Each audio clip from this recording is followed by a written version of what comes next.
Halo apa kabar pemirsa Selambar TV, senang sekali saya Reisa Ferlini Syahaan dapat menjumpai Anda pada program Talk Show Up to Date, berikan info terkini.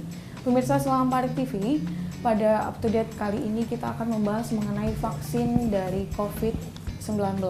Dan pemirsa Selambar TV, sama-sama kita ketahui bahwa mengawali tahun 2021 ini masih menjadi awal yang mengkhawatirkan terkait dengan penyebaran COVID-19. Dan tercatat pada tanggal 2 Maret 2020, virus corona dinyatakan hadir di Indonesia. Dan sudah 1 tahun lamanya virus corona hadir di Indonesia. Dan terkait perkembangan zaman dan perkembangan teknologi dan ilmu pengetahuan, para ilmuwan dan para ahli menciptakan bagaimana cara untuk menghambat penyebaran dari virus corona ini, dan terciptalah vaksin dari COVID-19. Dan pada hari ini sudah bersama kita narasumber kita, yaitu Bapak Cikwi SKM MKes, perwakilan dari Kadinkes Kota Lubuk Linggau. Halo Bapak Cikwi, apa kabar Pak?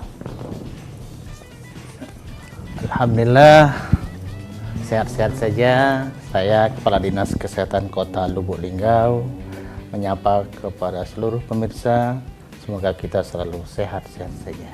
Oke, baik. Terima kasih Bapak sapaannya. Dan pemirsa Selambar TV, hari ini tema kita yaitu realisasi vaksinasi COVID-19 tahap 1 dan dilanjutkan tahap 2. Dan Bapak Cikwi selaku ketua ya Pak ya dari Kadinkes Kota Lubuk Linggau, bagaimana perkembangan pemberian vaksinasi yang sudah terrealisasi di Kota Lubuk Linggau nih Pak, terkhusus nakes sendiri?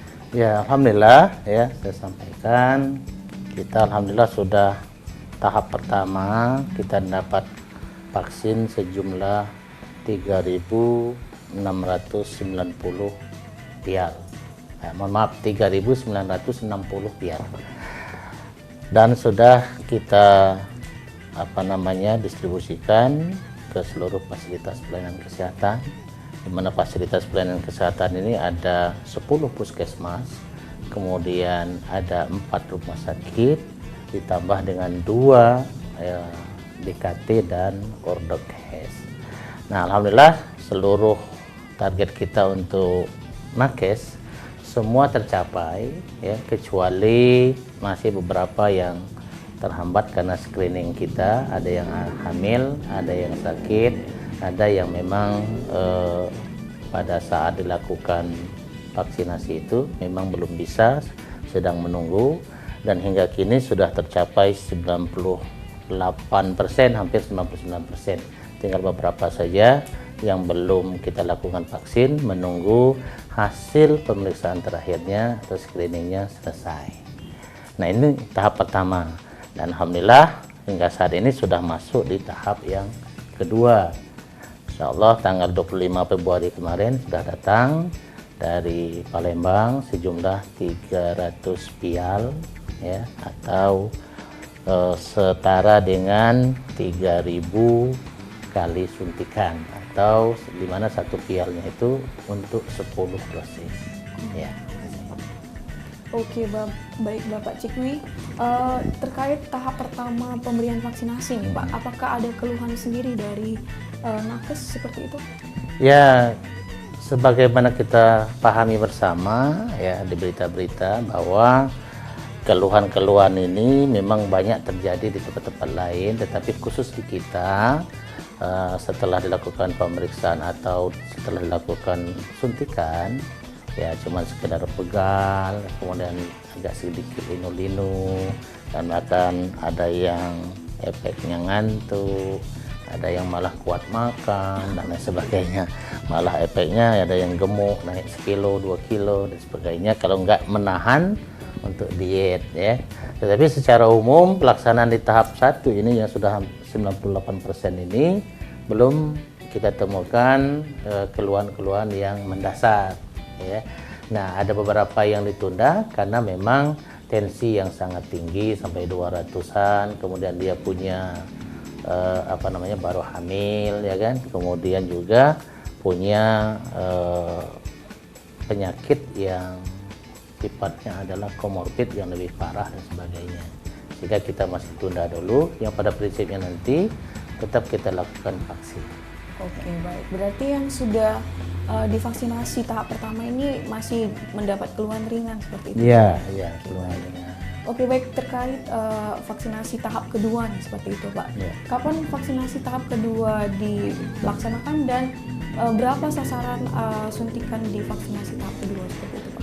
Ya, insya Allah di tahap kedua ini karena mulai hari ini ya kita sasaran di tahap kedua ini adalah TNI Polri yang utamanya, kemudian ada pejabat publik ya ASN, kemudian anggota dewan, kejaksaan, kemudian hal-hal yang terkait dengan pelayanan kesehatan masyarakat atau pelayanan publik yang langsung ketemu dengan masyarakat atau publik ya. Nah, karenanya kita utamakan.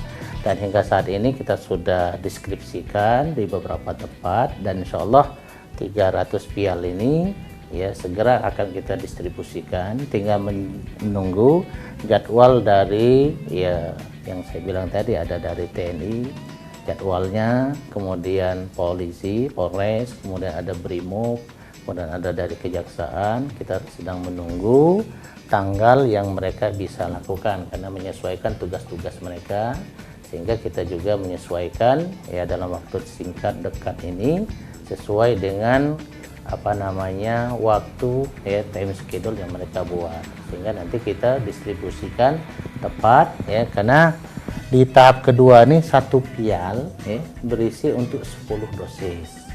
Itu normalnya 10 dosis karena satu vial diambil ya. Beda dengan tahap pertama, satu vial langsung diambil satu spet, satu suntikan ya. Kalau sekarang untuk satu vial, satu botol itu untuk 10 kali suntikan. Makanya dari Kementerian Kesehatan membuat edaran ada margin errornya. Kemungkinan error itu mungkin ada kelebihan dari 0,5, ada 0,6, ada 0,4 ya kan. Iya, benar. Apalagi di tengah-tengah nanti melakukan vaksin itu sudah kecapean gitu ya. Sehingga kemungkinan margin errornya 15%. Jadi dalam satu vial itu bisa mungkin 7, mungkin 8 orang, mungkin 6 orang ya kan. Nah, sehingga target kita di periode berikut ini ya sekitar 1.370-an.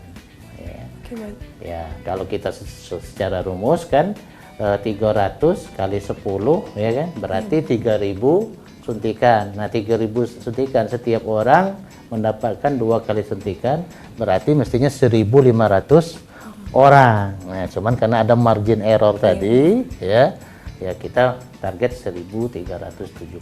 Oke, baik. Ya. Terkait targetnya kira-kira sudah ditentukan bulan berapa seperti itu Pak untuk melakukan tahap kedua? Ya, sebagaimana edaran dari Kementerian Kesehatan, tahap kedua ini ya maksimal kita sampai bulan Juni ya. Ya, maksimal sampai bulan Juni. Ya, karena 2 tahap kan, 2 kali suntikan ya, suntikan 1, suntikan kedua, kemudian beda-beda organisasi perangkat daerahnya, OPD-nya atau instansinya beda, sehingga kita juga menunggu ya jadwal dari instansi-instansi yang sudah sudah kita berikan ya, bahwa di tahap kedua ini beberapa instansi yang menjadi sasaran dari vaksinasi kita di tahap kedua ini. Oke, baik. Terima kasih Bapak Cikwi dan pemirsa Selambar TV. Masih banyak lagi pembahasan yang akan kita bahas bersama dengan narasumber kita Bapak Cikwi mengenai dengan vaksin dari COVID-19. Maka dari itu kita jeda sebentar, tetap di Up to Date, berikan info terkini.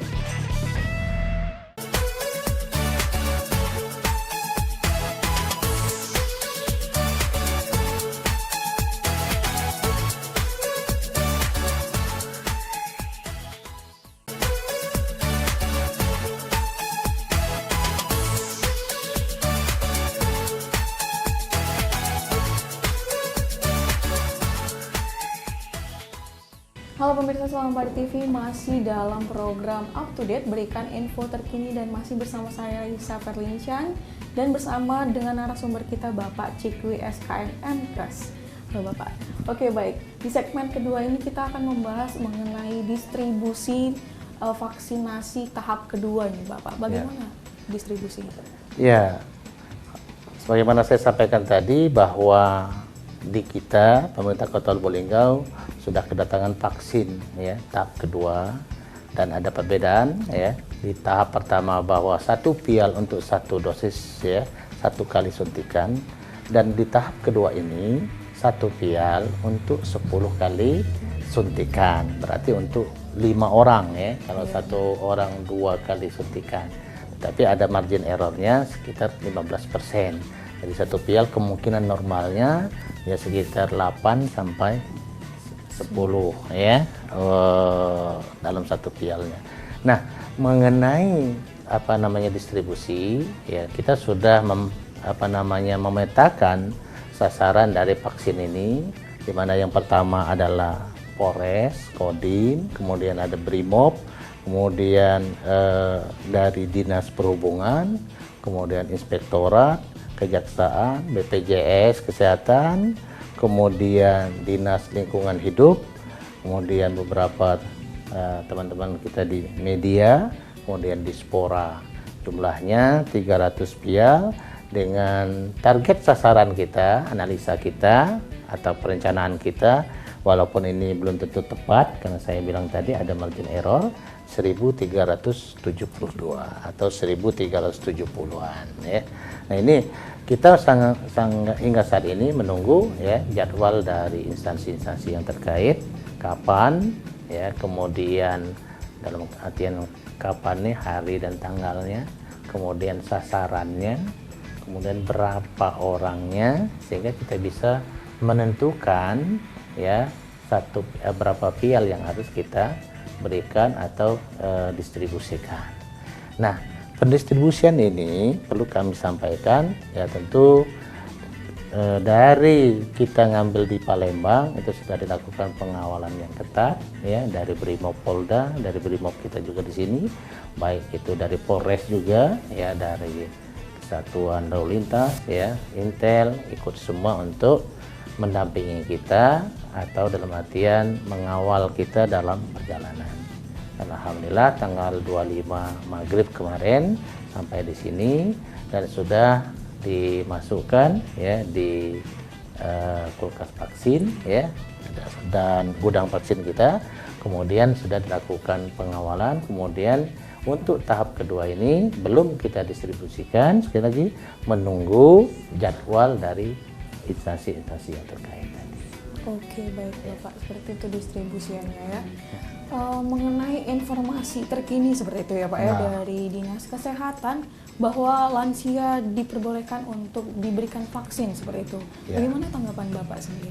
Oke ya, alhamdulillah ya, kalau semula di tahap pertama kita diinfokan ya, diberikan edaran dari Kementerian Kesehatan hanya dilakukan vaksin itu pada umur lebih dari 18 tahun dan kurang dari 59 tahun, dan dari umur itu juga harus memenuhi kriteria-kriteria yang ada ya, tidak dalam kondisi hamil, tidak dalam kondisi menyusui, hipertensi dan sebagainya ada kriterianya. Nah, dalam perjalanannya kita juga dapat informasi yang cukup bagus ya. Kalau dulu misalnya untuk orang yang kena COVID-19 ya, kena kasus atau katakanlah sering istilah orang di sini alumni ya. Nah, itu tidak akan diberikan ya, dalam artian ditunda pemberiannya, tidak diberikan atau bukan menjadi sasaran, tetapi justru ya informasi terakhir ya boleh diberikan kepada mereka yang kena COVID-19 itu setelah dinyatakan sembuh, terhitung sembuh minimal 3 bulan. 3 bulan mereka konfirmasi kemarin sudah dinyatakan sembuh.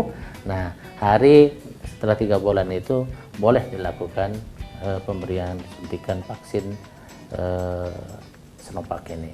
Kemudian yang kedua, informasi terbaru juga untuk lansia lebih dari 59 berarti 60 tahun ke atas boleh juga dilakukan, tetapi tentu melihat kondisi lansianya.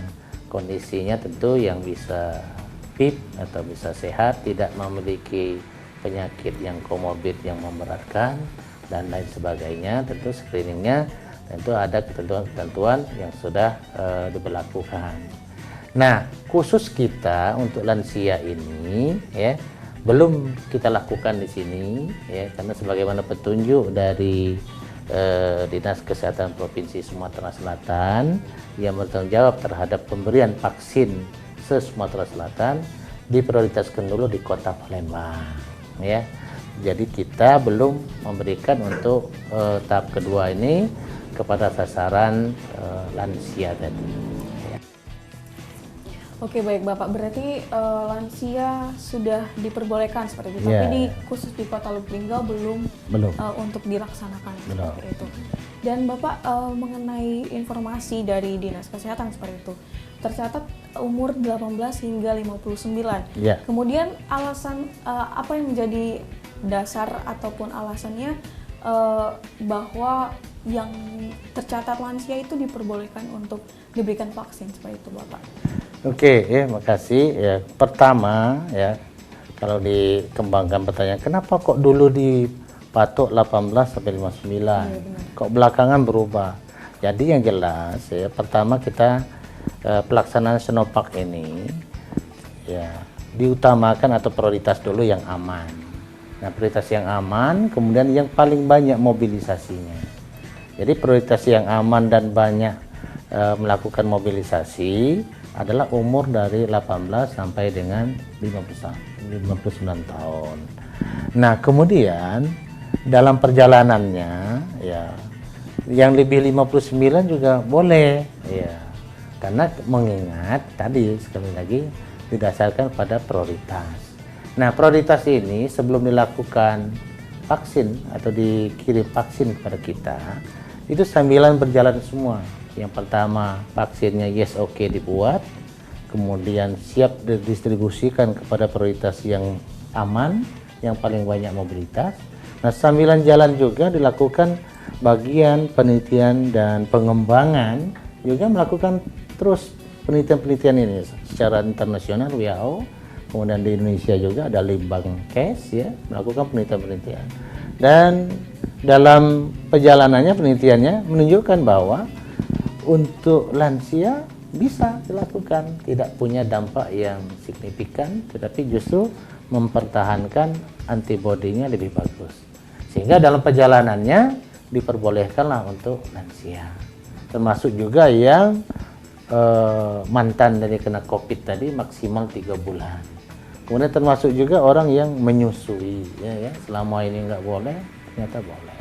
Yang masih ditunda sekarang itu adalah mereka yang punya kehamilan, apalagi hamil muda dan sebagainya. Nah, mungkin nanti semua bisa, mungkin ya. Nah, sekali lagi kepada seluruh masyarakat ya, kita harapkan adapun yang nggak bisa tadi ya memang sudah ada koridornya. Nanti kita screening, karena pelaksanaan dari vaksin ini tidak tidak langsung begitu orang datang cek langsung suntik, enggak. Dia lakukan screening dulu. Screening artinya pemeriksaan awal.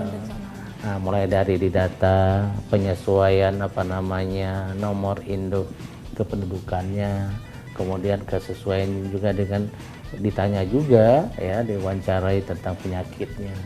Bukan cukup diwawancarai saja, dia juga diperiksa tensinya, diperiksa suhunya. Nah, bagi mereka yang masih bermasalah misalnya tensi sampai 200, ya terpaksa mereka tidak bisa, dulu ditunda dulu sementara, diistirahatkan. Nah, maklum ya, tensi darah itu kan pengaruh terhadap psikis. Ya, kalau kita lihat di media, di televisi banyak yang orang nakes saja, orang biasa nyuntik ya, karena mau suntik juga masih asal-asal khawatir dan takut. Kemarin saya lihat ada ya beberapa anggota ya yang rasa takut ya. Padahal mereka bisa ya menghadapi segala macam bentuk yang lebih dari sekedar jarum kecil itu. Tapi lagi-lagi itu berkaitan dengan psikis, pemikiran, rasa, emosi, mental seseorang. Nggak bisa dipukul rata sama. Ada orang takut dengan darah, ada orang nggak takut dengan darah, ada orang takut dengan pacet, ada yang nggak takut dengan pacet, ada orang takut dengan kaki 1000 gemetar-gemetar, ada yang enggak. Jadi sekali lagi setiap manusia itu beda-beda. Nah, psikis yang tinggi tadi, rasa cemas dan sebagainya tadi memacu jantungnya bergerak. Sehingga ketika ditensi pertama langsung 200 naik ya dan sebagainya. Bahkan ada yang nggak tidur semalaman, besok mau divaksin, mikir gitu. Ya, saya nih Pak katanya, ada kasus kemarin, saya nih disuntik ketika saya sunat gitu. Setelah itu nggak pernah. Nah, jadi saya mau disuntik itu saya memikir, akhirnya saya nggak tidur semalaman. Dampaknya apa? Paginya di tensi 200, nggak naik-naik, nggak turun-turun. Nah, kita terpaksa tunda sampai 3 jam nggak turun-turun dari 200. Siapa boleh buat Anda ditunda dulu sementara. Ya nggak apa-apa. Tapi nanti suatu saat nanti tetap kita lakukan vaksin. Ya. Oke, baik. Terima kasih Bapak Cikwi. Pemirsa Selambar TV sudah lumayan banyak informasi yang kita dapatkan seputar mengenai vaksin dari virus corona atau COVID-19. Dan pemirsa Selambar TV, kita jeda dulu. Masih ada pembicaraan kita nantinya mengenai vaksin dari COVID-19 bersama dengan narasumber kita. Tetap di Up to Date, berikan info terkini.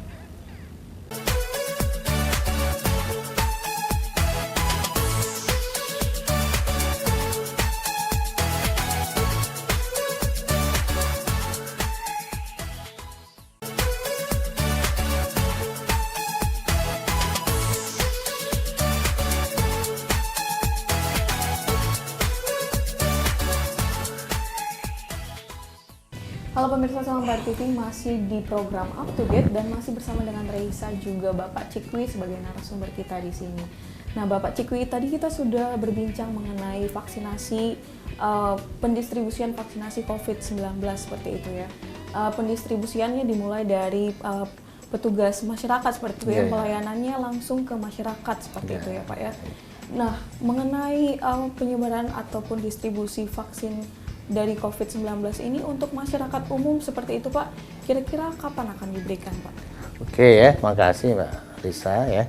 Jadi insya Allah ya, ini tahap 1 nakes, tahap kedua ya pelayanan publik ya, tahap ketiga nanti juga mungkin masih berkisar ke pelayanan publik ya, mungkin setelah tahap 3, tahap 4, mungkin tahap berikutnya kita akan masuk ke masyarakat ya.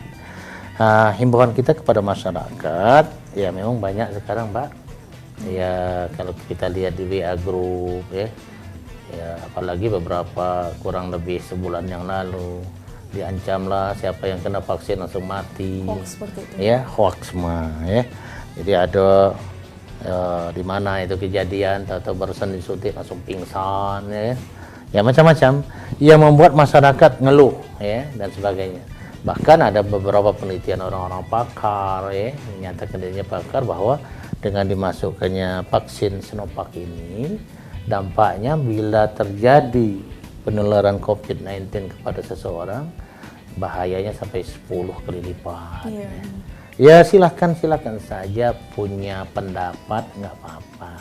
Tetapi tentu kita pemerintah tidak mungkin menyiksa rakyatnya, ya kan? Semua sedunia ini mencari vaksin, bahkan WHO pun demikian. Mana negara yang menolak vaksin? Nggak ada. Ya, bahkan Malaysia itu sudah targetnya sudah lebih dari kita, ya kan? Nah tentu kepada seluruh masyarakat atau semualah tokoh-tokoh masyarakat, berikanlah pelajaran kepada kita semua yang sebaik-baiknya. Tanyakan hal-hal yang terkait ini kepada yang ahlinya. Jangan menurut pendapat yang apalagi tidak bertanggung jawab. Ya, tentu saya sebagai Kepala Dinas Kesehatan menyerukan kepada seluruh masyarakat Kota Lubuk Linggau dan sekitarnya, tunggu saja pada waktunya nanti masyarakat siap untuk dilakukan vaksin. Ya. Terima dan sesuai dengan SOP. Kami tenaga kesehatan, vaksinator yang melakukan vaksin itu tidak serta-merta ya kepada seluruh masyarakat langsung disuntik, tidak, tapi tentu menggunakan ya sistem SOP yang sudah kami diberikan pelatihan terhadap vaksinator ini. Salah satunya adalah dilakukan screening yang saya sampaikan di awal tadi, bahwa selain didata masyarakat, diwawancarai, kemudian mereka juga diperiksa suhunya, tensinya, dan sebagainya, kemudian baru bisa dilakukan penyuntikan terhadap vaksin itu. Nah, mereka juga diobservasi setengah jam atau sampai dengan 1 jam, terjadi apa-apa, bahkan nomor HP dicatat, ya. Kemudian kalau terjadi apa-apa, silahkan kontak personnya, sudah ada tenaga kesehatan kita siap melayani. Kalau seandainya habis divaksin terjadi sesuatu, misalnya, ya, kita tidak menutup kemungkinan. Nah, tempat-tempat melakukan pelayanan, fasilitas pelayanan kesehatan kita sudah disiapkan semua, ambulannya siap. Bahkan 4 rumah sakit kita yang besar, rumah sakit Siti Aisyah, rumah sakit Siloam, rumah sakit Arbunda, termasuk rumah sakit daerah kita di Petanang sana, siap ya menerima. Ya, pasca divaksin misalnya terjadi sesuatu, langsung kita angkut ya menggunakan ambulan dan dilakukan observasi. Alhamdulillah sudah kita lakukan selama ini, tidak terjadi sesuatu yang tidak diinginkan, aman-aman saja kok ya. Nakes saja aman ya, apalagi dengan kita harapkan seluruh masyarakat juga menerima hal-hal seperti ini dengan baik dan siap untuk dilakukan suntikan vaksin ini. Ya. Oke, baik Bapak. Di luar keberhasilan pemberian vaksinasi di tahap pertama seperti itu ya Pak ya, dan hal-hal positif lainnya mengenai vaksinasi dari virus corona ini, tapi kan kita tidak bisa menutup kemungkinan penyebaran berita bohong atau hoax seperti itu dan membuat kekhawatiran di kalangan masyarakat seperti itu.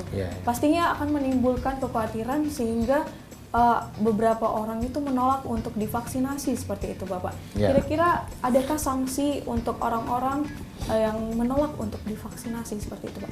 Oke, ya sebelum saya sampaikan terkait dengan sanksi, ya tentu kami sudah menyampaikan secara promotif ya, promosi terhadap manfaat kegunaan daripada vaksin dan bahaya orang-orang yang tidak dilakukan vaksin. Bahkan Bapak Wali Kota ya beserta Forkopimda ya sudah melakukan ya banyak hal ya terkait dengan pentingnya kita dilakukan vaksin ini. Pak Wali alhamdulillah setelah beliau 3 bulan lebih kena COVID ya, beberapa waktu yang lalu sudah melakukan suntikan vaksin dan bahkan yang kedua hari kemarin, dan beliau juga sudah menyampaikan himbauan kepada seluruh masyarakat, jangan takut, jangan khawatir, ya kita melawan COVID-19 ini tentu dengan perisai, ya dengan alat. Ya alhamdulillah kita ada vaksin ini. Selain artinya kita harus pakai masker, kemudian cuci tangan, menghindari menjaga jarak, menghindari kerumunan, menjaga membatasi mobilitas atau gerak. Nah, dari seluruh pejabat kita, Pak Wali, Forkopimda, semuanya sudah menyampaikan kepada masyarakat, tokoh-tokoh masyarakat, dan kita juga di di puskesmas, ya, di pertemuan-pertemuan kita juga sudah sampaikan, bahkan di spanduk-spanduk kita, boleh lihat di Kota Lubuk Linggau ini sudah ada himbauan-himbauan bagaimana kita pentingnya untuk vaksin ini. Nah, masyarakat, sebagaimana Mbak Risa katakan, ya tentu punya penilaian tersendiri, ada rasa khawatir, ada rasa kepercayaan dan sebagainya. Tapi tentu ya kita utamakan adalah barangkali yang penting adalah masyarakat itu paham tentang kegunaan daripada kena vaksin itu. Nah, walaupun di sela-sela karena pelaksanaan vaksin ini adalah wajib untuk masyarakat Kota Lubuk, untuk seluruh Indonesia ini tanpa pengecualian, maka tentu pemerintah melalui peraturan Presiden nomor 14 tahun 2021 ini ya sudah mengeluarkan sanksi ya. Nah, sanksi ya terutama pada pasal 13A dan 13B itu ayat 4 itu ya, sudah menyatakan siapa yang menjadi sasaran vaksin dan sangat memenuhi syarat untuk dilakukan vaksin, dalam artian tidak memiliki syarat-syarat bahwa dia tidak bisa diberikan, tetapi dia sesungguhnya sangat bisa diberikan, lantas dia menolak karena alasan bahwa dia memang tidak mau, tanpa alasan apapun, tanpa alasan kesehatan, maka dikeluarkan sanksi. Di antara sanksinya yang pertama ya disebutkan bahwa seluruh bantuan ya, termasuk BPJS, termasuk bantuan sosial lainnya, itu akan ditunda, ya, akan tidak diberikan. Sayang ini, kita berobat, ya kan? Nah, kemudian yang kedua, bantuan sosial yang lain, termasuk dari dinas sosial dan sebagainya juga ditunda. Kemudian yang sanksi yang ketiga adalah akan dijatuhi hukuman denda. Nah, hingga saat ini dendanya berapa ya kita belum tahu, tapi yang jelas ya daripada kita kena sanksi dan ini ada daya manfaatnya, kenapa harus disanksi-sanksi kan? Kenapa harus diberikan sanksi? Toh ini adalah kepentingan kita. Ibarat kita mau perang ya, ini selama ini tangan kosong ya, orang senjata lengkap, COVID-19 senjata lengkap, kita nggak ada daya upaya, dikasih senjata kita nggak mau. Nggak mau saya dikasih senjata, kan aneh. Ya, inilah saya kira harapan kita kepada seluruh masyarakat. Jangan takut, jangan khawatir, bahkan bila perlu antrilah yang pertama. Saya siap divaksin. Ya, makasih. Oke, terima kasih Bapak. Himbauan dan harapannya semoga terlaksana dengan baik seperti itu ya Bapak mengenai vaksinasi virus corona ini. Oke, baik Bapak Cikwi. Terakhir nih Pak, untuk penegasan mengenai himbauan kepada masyarakat untuk mau divaksinasi seperti itu, boleh Pak? Oke, makasih Mbak Risa. Ya, kepada seluruh pemirsa, ya kita sampaikan, informasikan bahwa sekali lagi saya sampaikan tadi tegas-tegas ya bahwa adanya vaksin Sinovac ini adalah untuk kepentingan kita, untuk melindungi kita. Ingat, COVID-19 ini ya adalah tugas pokok kita semua. Ya.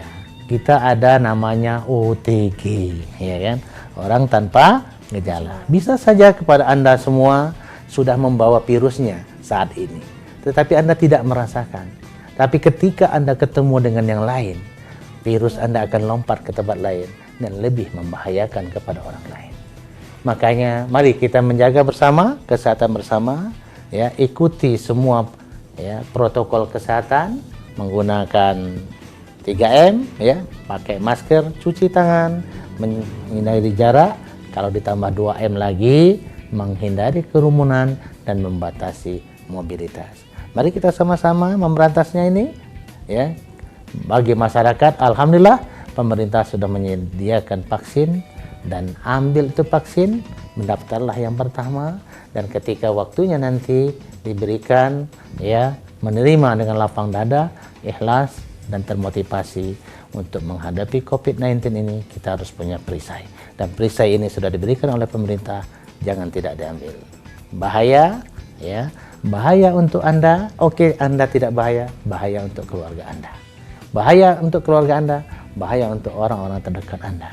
Barangkali stamina, antibody beda dengan Anda, tapi sayangilah keluarga Anda, mulailah ya dengan mengikuti prosedur kesehatan ini dalam menghadapi COVID-19.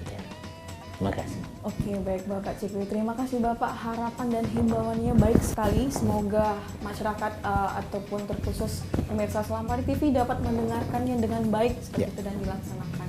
Ya, pemirsa Selampari TV sudah disampaikan oleh Bapak Cikwi mengenai informasi penyebaran ataupun realisasi dari vaksinasi COVID-19 tahap pertama dan ke tahap ini. Oke, baik pemirsa Selampari TV sudah tegas diberikan himbauan dari Bapak Cikwi mengenai vaksinasi COVID-19. Jangan takut karena itu untuk kesehatan kita sendiri seperti itu. Ya pemirsa Selampari TV, sekian perbincangan kita mengenai vaksinasi COVID-19 bersama dengan Bapak Cikwi SKM MKes. Terima kasih Bapak sudah hadir dalam program Up to Date kali ini seperti itu. Ya pemirsa Selampari TV, saya Raisa Ferlini Syahaan pamit undur diri dan tetap saksikan Up to Date, berikan info terkini di Selampari TV Punya Ketegare. Sampai jumpa.